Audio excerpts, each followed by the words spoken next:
Seja bem-vindo à Teologia EATRE, Teologia para a Vida. E olha o vídeo de hoje, hein?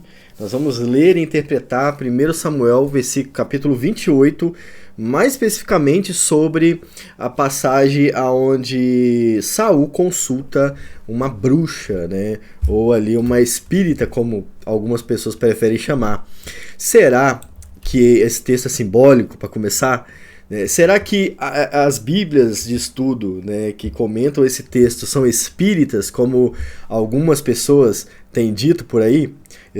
Bom, vamos ler o texto para entender isso, né? Claro que não tem como falar sem estar lendo a Bíblia Sagrada. Não consigo exprimir uma opinião da Bíblia se eu não estiver lendo a Bíblia, né? E nós vamos fazer isso, tá? No vídeo de hoje.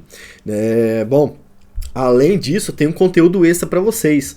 Tem um material extra que é o seguinte, eu vou mostrar para vocês no comentário histórico-cultural como que aquele ritual era feito, tá? Porque muita gente não consegue entender como era feito. Eu mesmo imaginava de um jeito e na verdade de outro. Eu vou falar para vocês como era feito. Nós vamos ler um comentário ali que vai, sim, abrir a nossa mente para o que estava acontecendo, né? Não vai convencer você nada não, só vai ajudar você a entender o contexto, tá?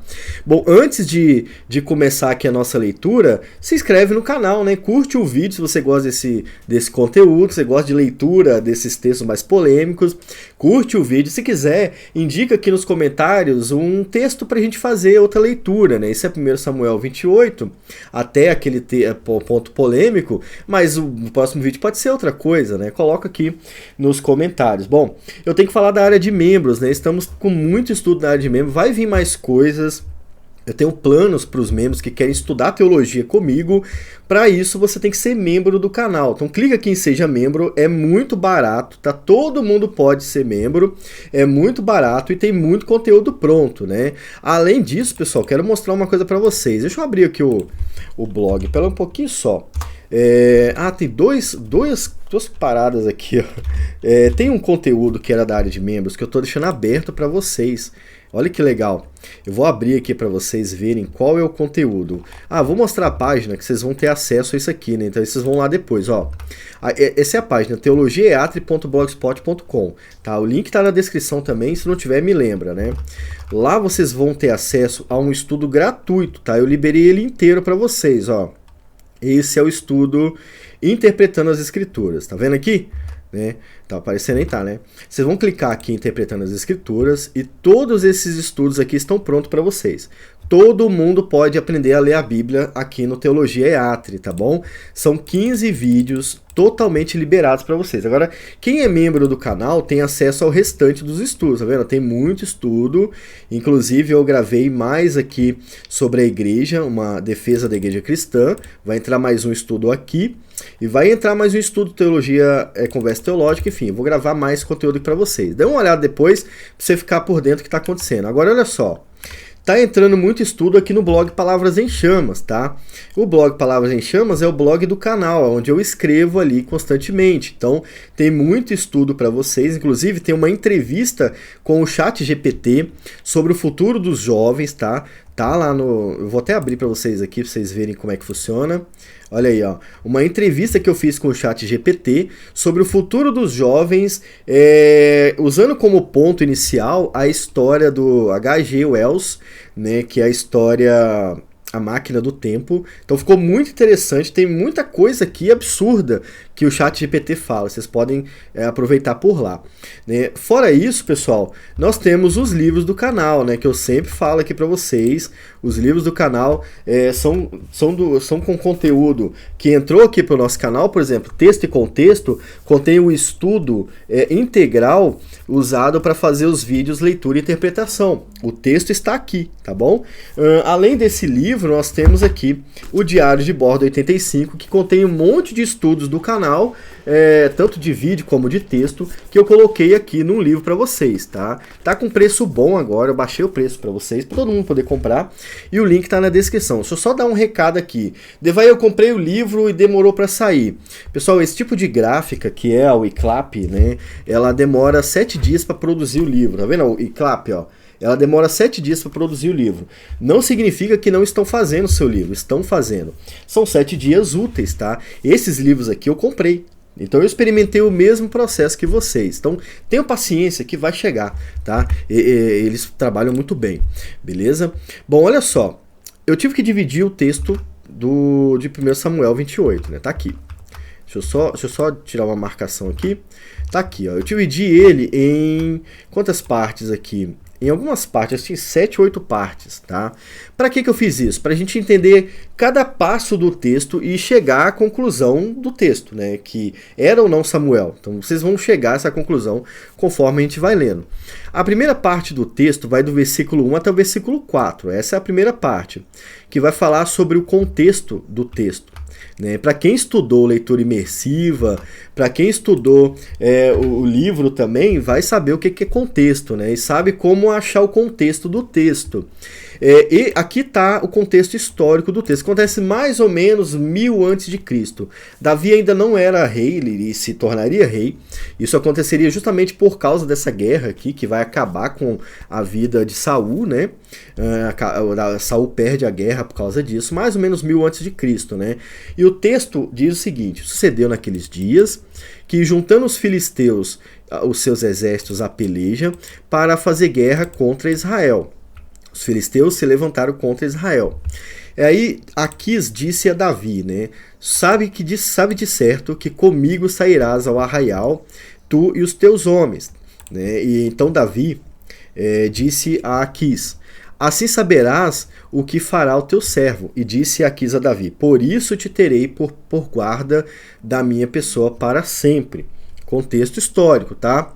E Samuel já estava morto nesse período aqui.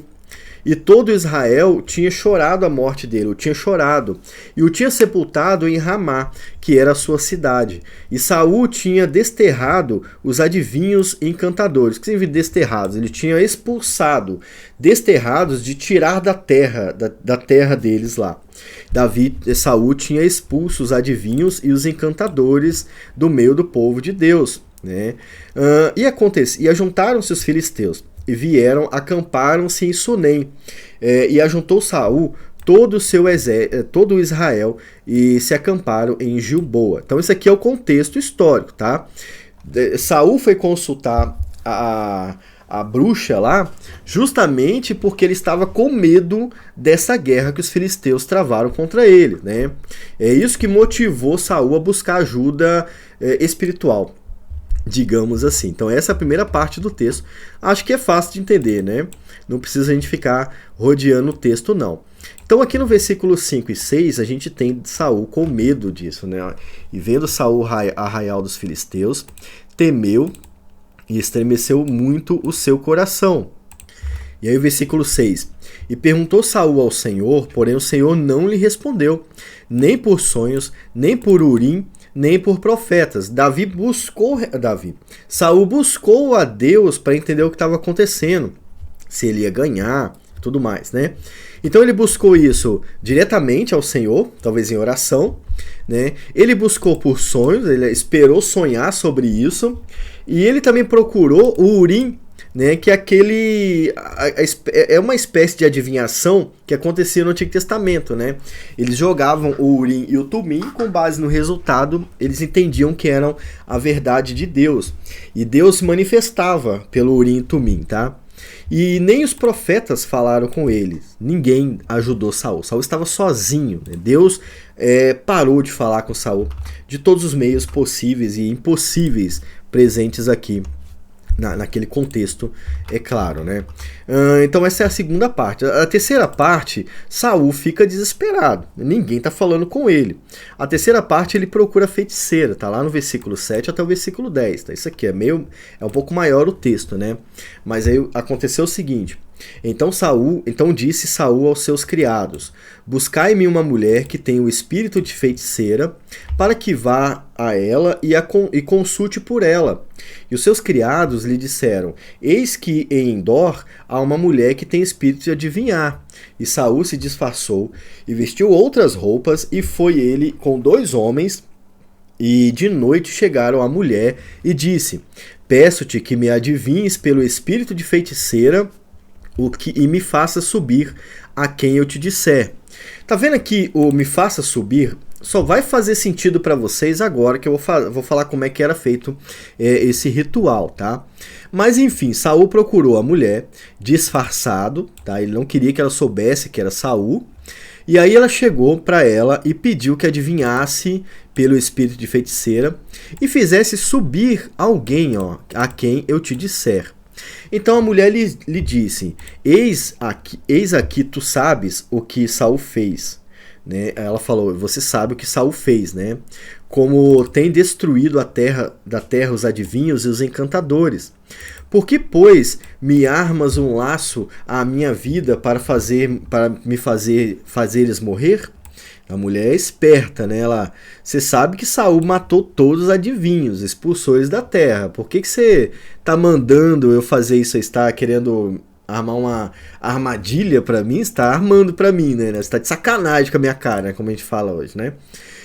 Então Saul jurou pelo Senhor, dizendo: vive o Senhor, que nenhum mal te sobrevirá por isso. Então, esse foi o encontro, né? Ela questionou ali na hora, mas aí Saul, ainda disfarçado, prometeu que não vai acontecer nada. Ó, pode ficar tranquila, nada vai acontecer. Nós vamos fazer isso aqui pelas coxas, entendeu? Ninguém vai descobrir nada. É segredinho nosso. Acontece muito, né? E aí, aqui na quarta parte, que vai do versículo 11 ao 12, a feiticeira vai invocar o espírito de Samuel, aqui, ó. Tá no 12 aqui, ó, no 11 e 12, ó. Tá aqui.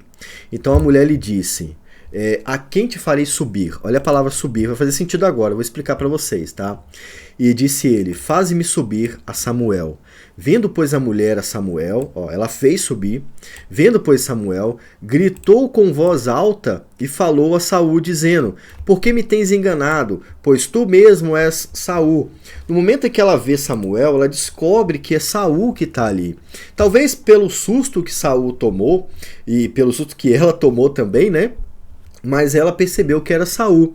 Agora, uma coisa que chama atenção é que essa mulher, ela tomou um susto, né?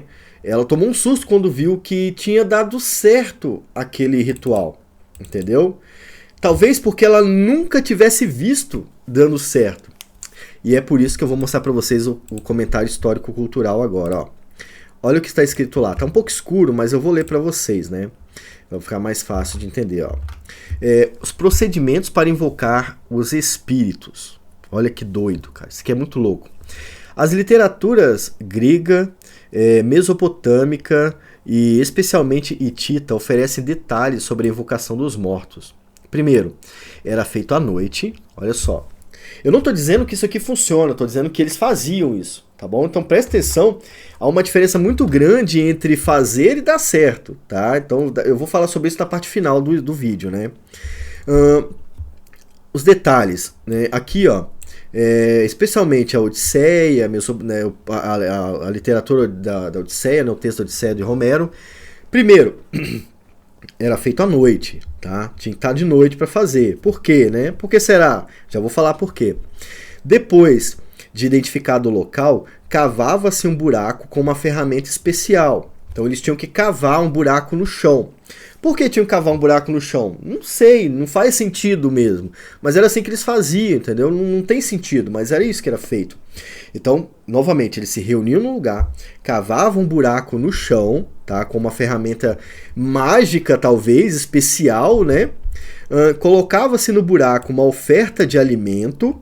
Eles faziam um pequeno sacrifício ali, né, naquele buraco, que podia envolver pão, óleo, mel ou sangue de um animal sacrificado para atrair os espíritos. Eles acreditavam que derramando esse sangue no buraco, o espírito saía do buraco para falar com você. Matamos a charada. Comentário histórico-cultural, sempre falo para vocês comprarem ele, não compra porque não quer. Vou botar o link aqui na descrição do vídeo, tá? Se você comprar pelo link, você ajuda o canal, tá bom? E aí não é só isso, obviamente, né? Recitava-se um ritual de invocação mencionando o nome do espírito. E aí cobria-se o buraco para evitar que os espíritos escapassem depois de concluído o ritual. Então quando a mulher pergunta: quem você quer que eu suba? Faça subir, ela estava fazendo esse tipo de ritual.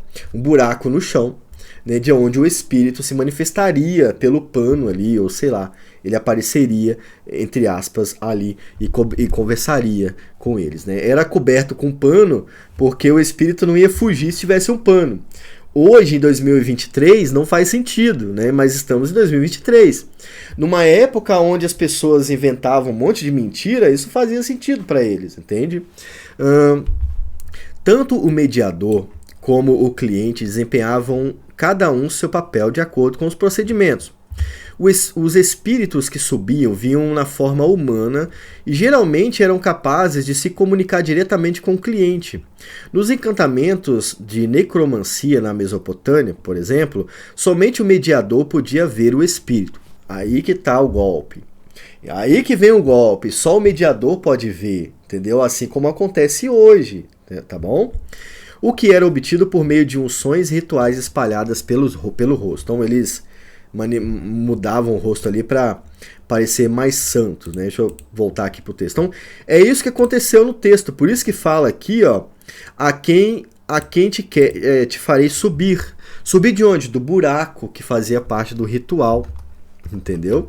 Faz sentido agora o que está acontecendo no texto?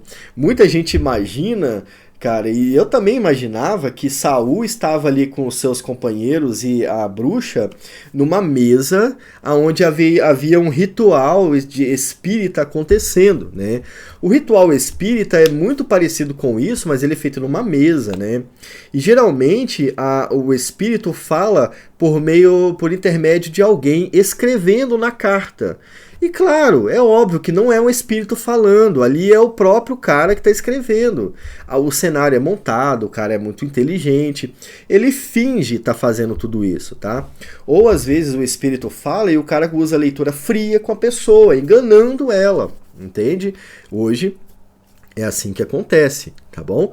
E naquela época era desse jeito. Não era numa mesa jogando tarô, como muita gente acha. Era no meio do pasto, do mato, com um buraco cavado no chão e derramava sangue de animal lá dentro, ou comida, e aí chamava o espírito e ele se manifestava do mato, talvez, alguém falando, né? Era assim, cara. Cara, isso é tudo mentira, nunca aconteceu de verdade. Acontece que nesse dia aconteceu, entende? E é por isso que a mulher tomou um susto, ela gritou, né? Quando ela viu, ela gritou, ó, em alta voz, e veja que são dois eventos, ela gritou em alta voz e ela falou a Saul, entendeu? Quando essa mulher percebeu pela primeira vez na vida dela que alguém apareceu no buraco, que o companheiro dela não precisou falar fingindo ser um espírito, ou que ela não precisou inventar a história toda, ela percebeu, alguma coisa aconteceu, calma aí. Não, calma aí, isso é o cúmulo. Não, pela primeira vez na história, alguma coisa aconteceu. Ela tomou um susto. E aí ela descobriu que era Saul que estava ali também, né? É isso que aconteceu ali naquele buraco, digamos assim. Isso é bem interessante descobrir, né? Agora, a próxima parte, Samuel aparece e ele contende contra Saul. O espírito que apareceu ali brigou com Saul, deu um esporro no Saul mesmo, tá? Isso está no versículo 16 até o 19, que é o versículo parte da polêmica, né? Antes disso, Samuel briga com Saul. Olha como a Bíblia fala. Samuel disse a Saul: "Por que me inquietaste fazendo-me subir?" Disse Saul. Então disse Saul: "Muito angustiado estou, porque os filisteus guerreiam contra mim, e Deus se tem desviado de mim, e não me responde mais, nem pelo ministério dos profetas, nem pelos sonhos. Por isso te chamei a ti, para que me faças saber que hei de fazer." Então presta atenção, Saul questiona justamente isso. Olha, Deus não quis falar comigo de jeito nenhum, eu tentei. Eu tentei do jeito, das maneiras corretas. Ele não quis falar comigo, aí eu vim aqui na mulher fazer você voltar. Eles falam o que ela faz, eles acreditam que funciona, então eu vim aqui tentar. E a resposta de Samuel é que revela justamente que não era um demônio. Por quê? Porque quando Satanás se manifesta, ele é a favor do engano. Então, se fosse Satanás aqui, o espírito não brigaria com Samuel. Não, ele falaria: "Não, realmente, você mereceu essa visitação. realmente estava com saudade de falar com você. O diabo, ele vai tentar te envolver. Mas o que Samuel faz é o contrário. Por que me perguntas a mim, visto que nem Deus quer falar com você? Se Deus não falou para você, por que eu vou falar com você? Some daqui, entendeu?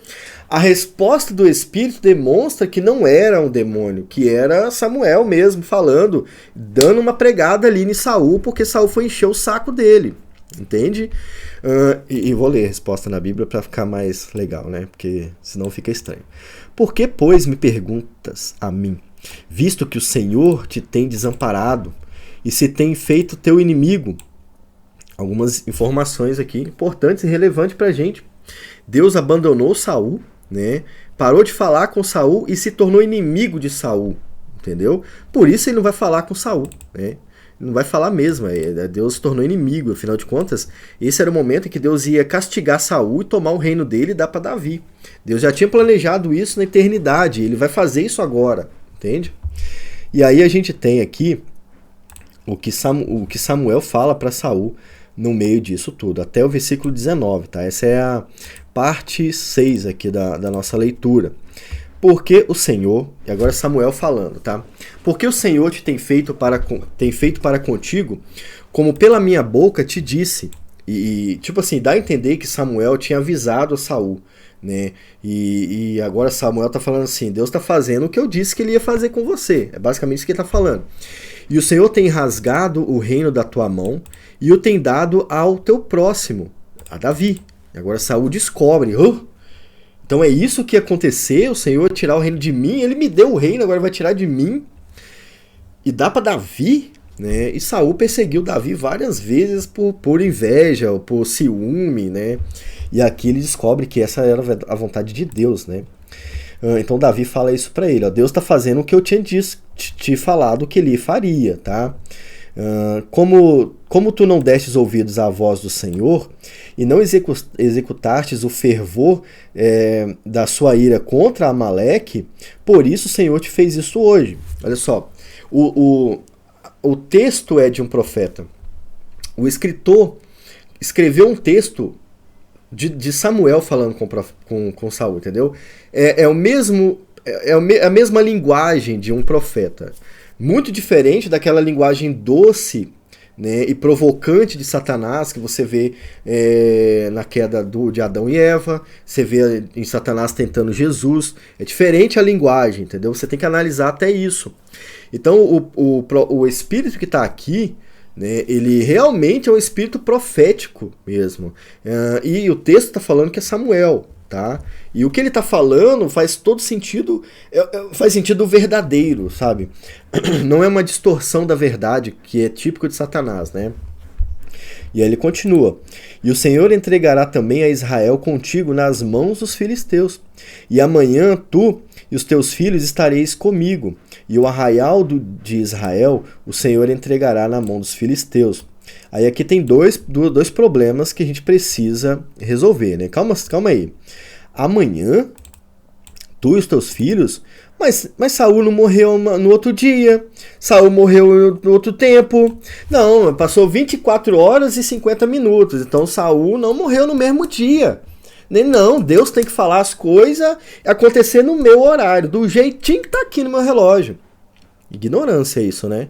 Deixa de ser ignorante. Deus faz primeiro, na hora que ele quer. Primeiro, na hora que ele quer. Segundo, que um texto profético carrega uma linguagem profética contendo símbolos proféticos. Entende? Então, amanhã tu e teus filhos estareis comigo. Que você vai morrer. É isso. No futuro próximo você vai morrer. Entende? Então, não é sincronizado. Não, calma aí. Tá, agora sim, amanhã você vai morrer. Não, gente, não é isso. Entende? É uma linguagem profética. Deixe de ser ignorante. Às vezes as pessoas querem que aconteça limpinho assim, ó. Quando na realidade a linguagem profética dá a entender que vai acontecer no futuro. Olha, determinadamente, amanhã, né? Amanhã, determinadamente, você vai morrer. entende? É isso. Agora, tu e teus filhos estareis comigo, significa que eles vão morrer na guerra, entende? Não comigo no céu, mas morto. Saul não estava te chamando morto, então, determinadamente, você vai morrer em breve. Não apenas você, mas todos que estão com você vai morrer em breve. Então, linguagem simbólica exige uma aplicação simbólica também. Agora, se Saul nunca tivesse morrido, ou se ele não tivesse morrido por causa da guerra, aí você teria que voltar aqui e falar, caraca, essa profecia é mentirosa, entendeu? Mas não é mentirosa, realmente morreu em decorrência da guerra, tá bom? Então é assim. Agora, vamos pegar de cara as polêmicas aqui, né? Cara, texto polêmico. Óbvio que é polêmico, eu não estou aqui falando que não é, né? É um texto que tem que ser lido com cuidado, principalmente para quem está começando a estudar teologia, porque muita gente quer plantar abobrinha na sua cabeça. O que nós fizemos foi ler o texto, ok? Eu não fiz nada mais do que o texto. O livro histórico-cultural aqui explicou muito bem o que está escrito no texto, né? Ele traz conteúdo histórico-cultural para entender o texto, então lemos o texto bíblico. Agora precisamos entender o que o texto está falando dentro das polêmicas que todo mundo sempre levanta. Antes de falar sobre isso, quero lembrar vocês do livro Texto e Contexto. É o meu livro, ó, essa aqui é a segunda edição, 2022. Vai trazer o estudo, leitura e interpretação da Bíblia Sagrada, é o texto integral aqui, com muitos exercícios e exemplos, tá vendo? Ó? Sempre tem um exercício aqui. Você vai aprender a interpretar a Bíblia enquanto ler a Bíblia, o que é correto, né? Ó, ler é fundamental. Além de trazer o estudo leitura imersiva aqui também, você vai ter aqui 4 estudos importantes. Leitura imersiva 1 e 2, texto e contexto, crítica textual em crise. Por que o Devay defende o texto recebido ao invés do texto crítico? Tá aqui, tá bom? Então, todos os estudos aqui. Texto e contexto é um livro baratinho, você pode comprar ele pelo link aqui na descrição. Além disso, diário de bordo, a primeira remessa de estudos aqui do canal, vindas do blog Palavras em Chamas e dos vídeos que eu coloco para vocês. Quem sabe no futuro diário de bordo entra o estudo de 1 Samuel também, pode ser que tenha, tá bom? Tá aqui, ó, o livro, tá com preço bom também. Aqui nesse livro você vai encontrar as doutrinas da graça. Texto e contexto também está nesse livro aqui. Você vai encontrar um estudo sobre o Espírito Santo, sobre os dons do Espírito Santo nesse aqui. E você também vai encontrar aqui um estudo sobre como ensinar a Bíblia em uma igreja que não gosta da Bíblia. Então eu trouxe tudo para esse livro aqui, tá bom? Eu chamo o estudo Conselhos a Novos Peregrinos. Então, texto e contexto e diário de bordo, meus 2 livros, você pode comprar. O link está na descrição desse vídeo, beleza? Vamos falar da parte polêmica agora, né? Concluir a parte polêmica, né? Era Samuel? Será que era Samuel no texto? Pessoal, a primeira pergunta que vocês têm que se fazer quando vai tomar uma decisão dessa é a seguinte pergunta. O texto mostra que era Samuel? Sim, o texto mostra que era Samuel. Ah, mas ali dá a entender que deu a entender que era Samuel. Não, isso aí já é uma interferência no texto. O texto fala que era Samuel. Você tem que ser sincero, né? E falar, o Espírito Santo disse que aqui era Samuel. Então não está falando que talvez fosse Samuel. Então disse Samuel. Não era então disse um espírito fingindo ser Samuel. Ou então disse um demônio. Não, era Samuel. O texto fala que era Samuel. Eu não posso ir contra a leitura da Bíblia, tá bom? Segundo ponto, a Bíblia não nega em todo o seu texto que era Samuel. Entende? A Bíblia tem que explicar a Bíblia. Então, se houvesse um outro texto no Novo Testamento, ou depois de 1 Samuel, falando que Saul seria enganado por um demônio, ou falando que Saul,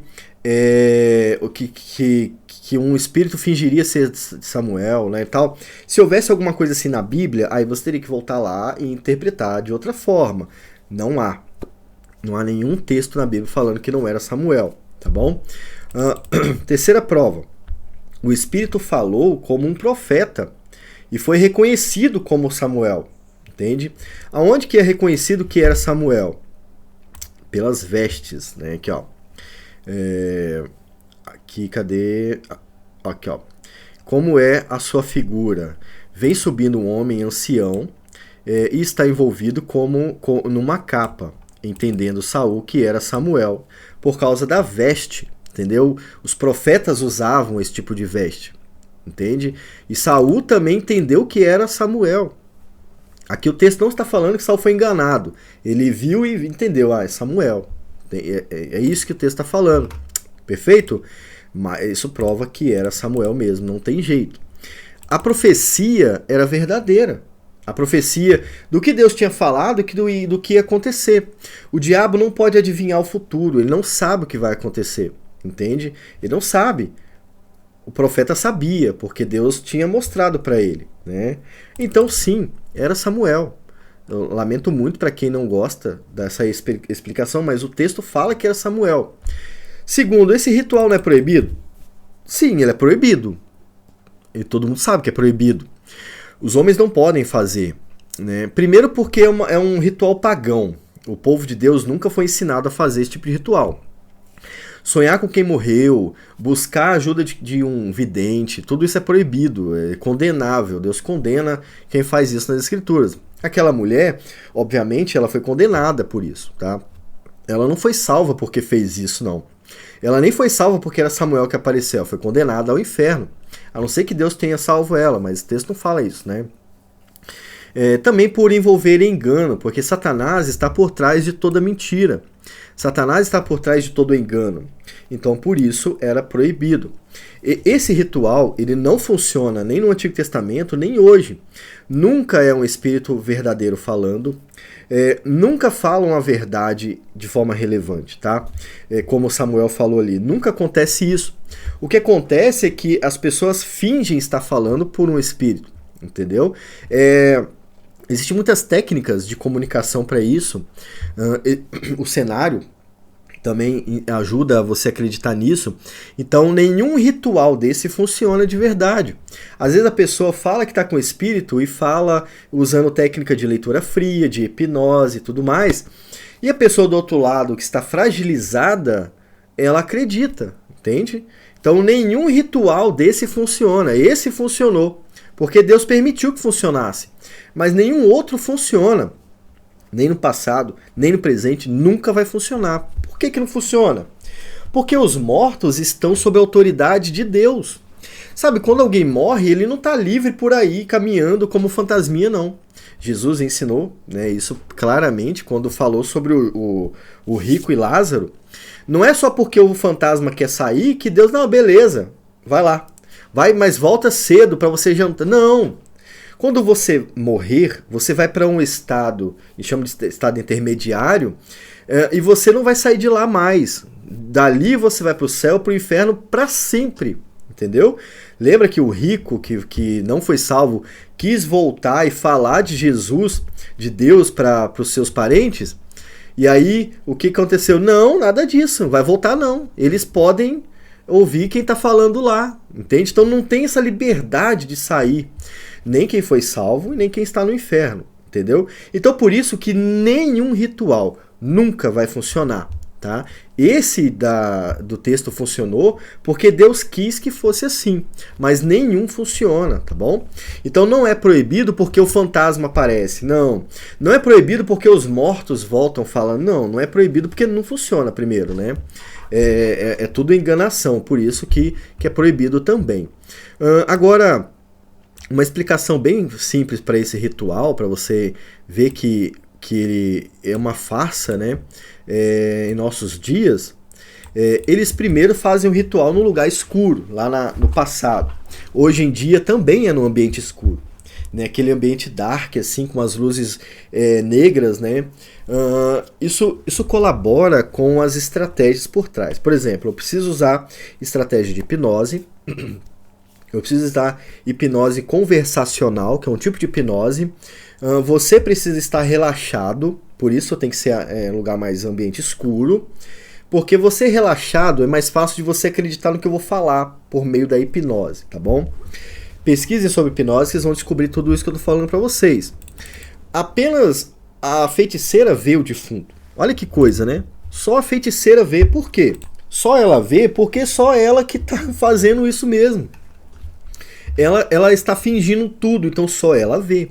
Ao mesmo tempo que quando eu começo a escrever, né, ó, pegar aqui, calma aí, que o espírito de Dom Pedro III, quarto e quinto vai falar. Mas por que a gente não pode ouvir então? Ele não vai falar? Ele, não, é porque eu sou especial. Eu sou especial. Ele só fala comigo, tá bom? Eu fiz os rituais, tá? Meu rosto todo pintado, então ele fala só pra mim. Tá pra mim, tá? Aí eu vou começar a escrever. E nesse momento, ninguém fala, porque todo mundo tá assustado. Caracas, o cara tá escrevendo uma coisa que realmente faz sentido. Claro que faz sentido. É tudo leitura fria, entendeu? E aí ele começa a escrever. É assim que funciona. Deixa eu ver o que mais ele vai escrever aqui. Olha aí, ó. Ele vai escrever coisas que fazem sentido. Entendeu? Ó, que ele escreveu. Curta o vídeo e compartilhe. Irmãos, isso tudo é técnica. Tudo é técnica. Não existe nenhum espírito que fala. Nem o diabo fala. É tudo estratégico. Quando alguém vai expulsar um demônio numa igreja, é tudo farsa. Esquece isso, irmão. Esquece isso. Na Bíblia, quando o diabo fala, ele fala uma frase ou outra e some, entendeu? Agora, conversar o tempo todo com o diabo... E mais, até os católicos expulsam demônios, né? Expulsam sob o poder de Maria, né? Por favor, né? Por favor, é tudo técnica. É tudo mentira. E às vezes as pessoas sofrem com essas técnicas. O pior é isso, algumas pessoas sofrem com isso, né? E se te ouvisse voz naquele tempo lá de Samuel? Mas as pessoas ouviram a voz. É óbvio, eu estou num lugar escuro, eu tenho plantas, eu tenho lugar para as pessoas se esconder, eu tenho combinado com outras pessoas e elas falam, entendeu? Você tá ali, você tá tão assustado com que apareceu alguma coisa que se o ET falar, você vai acreditar. Se a pedra começar a falar e falar que o espírito tá dentro dela, você vai acreditar.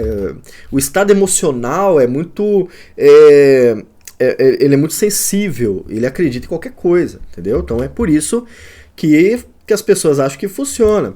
E até hoje isso funciona assim, ou seja, isso não funciona. Então naquele período e hoje não existe esse negócio de falar com morto, tá bom? Mas na época que Saul foi consultar a feiticeira, Deus permitiu que Samuel voltasse e falasse sim, tá? Mas Deus pode fazer o que nos proíbe fazer? Eu pergunto a vocês. Como é que Deus vai fazer uma coisa que ele proíbe fazer? Deus proíbe vocês fazerem, entendeu? Ele proibiu vocês. Agora, ele não falou que ele não pode falar com os mortos. Não. Até porque Jesus falou com os mortos. Jesus falou com os mortos no dia que ele transfigurou. Apareceu Moisés ali, Moisés morreu, né? E mais, apareceu Moisés do lado de alguém que estava vivo. Ou seja, o mundo dos mortos está sob controle e autoridade de Deus. Veja, Moisés apareceu do lado de um profeta que foi transladado, né? Foi levado. Então, o que acontece, pessoal? O mundo dos mortos está sob o controle de Deus, não seu. É por isso que é proibido você fazer, mas Deus não. Ele não precisa ser proibido de fazer isso, né? Olha, Deus move a história usando seus inimigos o tempo todo. O Antigo Testamento vai mostrar isso. Deus usou a Babilônia contra o povo de Deus. E o texto é nítido. Deus está usando a Babilônia para castigar o seu povo. Você pode fazer isso? Não, você não pode fazer isso. É proibido fazer, tá? Mas Deus pode. Então tem coisas que Deus proíbe, mas que Ele pode fazer. Não afeta a sua santidade, tá bom? Deus julga e condena ao inferno pessoas. Mas para você, Ele disse, não julgueis. Não julgueis como os fariseus faziam. Os fariseus julgavam e condenavam. Jesus diz, não julgueis e nem condeneis as pessoas. Mas ele mesmo faz. Olha, Deus pode fazer uma coisa que ele mandou eu não fazer? Pode, depende da sua vontade. O Senhor, ele é santo. Você é pecador, eu sou pecador. A sua justiça, a justiça de Deus é perfeita. A sua não. entende? Você nunca chamaria um espírito para falar, para mostrar para Saul a verdade que Deus tinha para mostrar. Você chamaria, pode, entendeu?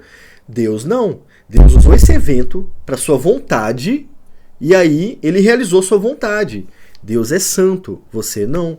Por isso que é proibido você fazer isso que ele fez, entendeu? Por isso que ele pode fazer todas as coisas, tá bom? Para finalizar, curte o vídeo, se inscreve no canal, vai ter mais vídeos assim. Aliás, eu vou depender de vocês, qual texto vocês querem que eu traga no próximo vídeo, tá bom? Nós somos limitados ao que a Bíblia fala, entende, irmãos? Isso é o ponto importante, determinante na leitura da Bíblia. Eu sou limitado ao que a Bíblia fala. Se a Bíblia fala que era Samuel, se ela não fala que não era Samuel, então era Samuel. Ah, mas fulano ciclano de tal falou que ali é espírita esse comentário. Problema dele, entendeu? Se ele acha espírita, o azar é dele. Ele está falando que Deus é espírita, porque Deus fez isso. Então é entre ele e Deus, entende? É entre ele e Deus. O que a Bíblia fala é o que a gente tem que fazer. Sola Escritura. É só a Bíblia que dita. Se a sua opinião é assim, eu recomendo mudar a sua opinião. Ah, mas Lutero achava que era um demônio. Cara, o que eu posso fazer com Lutero? Estava errado. É o mesmo cara que ia tirar Tiago da Bíblia, Hebreus, que queria tirar Apocalipse. É um homem, é falho. Entende? Assim como eu sou falho também. Era a opinião dele. Né? O que eu posso fazer? Eu não vou mudar a Bíblia só porque Lutero achava diferente. É Lutero que tem que mudar de acordo com o que está na Bíblia. Né? Nesse ponto aí, Lutero falhou. Essa é a realidade. Nós não podemos fazer o que Deus faz em todos os aspectos. Né? Mas Deus pode. A gente não pode fazer o que Deus faz quando isso envolve alguma coisa que ele proíbe fazer. Aliás, você nem pode fazer o que Deus não manda você fazer também. Por exemplo, Deus mandou Moisés bater na rocha porque ele ia tirar a água de lá. Ah, eu vou bater na rocha porque vai sair água de lá também. Não. Não, Deus não mandou você fazer isso. Deus mandou Moisés fazer isso. Você não. Você bater na rocha e ainda brigar com Deus para ele mandar tirar a água de lá, talvez ele te mate. Talvez ele te destrua naquela rocha. Ou talvez ele faça sair água para que você beba e morra envenenado com o seu próprio egocentrismo. Entende? Então, não podemos fazer o que Deus faz quando isso envolve algo que ele proibiu fazer ou que ele não mandou fazer. Então, isso é um alerta que todos nós devemos levar a sério, tá? Nós também não podemos acrescentar na Bíblia o que ele não quis colocar. Se Deus não colocou que era um espírito, então eu não posso falar que era um demônio, entendeu? Se Deus tivesse colocado que era ou se fosse um demônio, Deus colocaria lá que era um demônio. Esse texto é um texto histórico, é uma narrativa histórica. Ó, quem estuda o texto e contexto sabe o que é uma narrativa histórica, tá? Quem estuda também a Leitura Imersiva 2, o link está aqui na descrição, sabe muito bem o que é uma narrativa histórica. Na narrativa histórica, dificilmente tem símbolos. Narrativa histórica é literal, o que estava acontecendo. E você vê no texto todo que é literal. Então não ia ser agora que ia ter esse símbolo aí todo. Né? Você tem que tomar cuidado, porque se você for entender tudo como símbolo, talvez você se torne um liberal. Os liberais aqui simbolizam tudo. Tudo que eles não gostam, eles simbolizam. Isso era só um símbolo. Eles queriam dizer alguma coisa, né? Então, os liberais é que fazem isso. Nós entendemos a Bíblia do jeito que tem que entender, tá? Fiquem com Deus. Tomem cuidado com esse povo que fala que era demônio. Analisem tudo, tá? Analisem tudo de acordo com as Escrituras e não acreditem em tudo que fala por aí. Novamente, fiquem com Deus. Até o próximo vídeo aqui. Tchau!